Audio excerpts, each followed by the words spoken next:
El Centre d'Art Contemporani Can Cisteré ha acollit el seminari Com sortir de la crisi, mercat de treball i model productiu, organitzat pel Consell Comarcal del Barcelonès amb el suport de l'Ajuntament de Santa Coloma de Gramenet.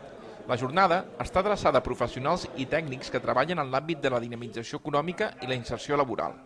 Des de Santa Coloma, l'empresa municipal Grama Impuls ha posat en marxa un dispositiu d'acompanyament laboral per a les persones que han perdut la feina.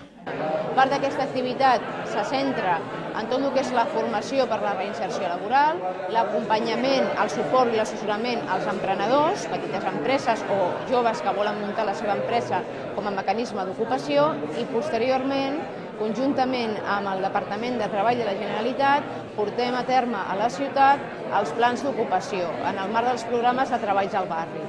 Aquests programes laborals es complementen amb mesures socials de l'Ajuntament de Santa Coloma destinades a ajudar les famílies en temps de crisi, com és el cas del fons de contingència. Durant el seminari s'ha presentat l'estudi Evolució de l'activitat econòmica al Barcelonès Nord del 2005 al 2008, a càrrec dels professors José Ramón García i Esther Ballà.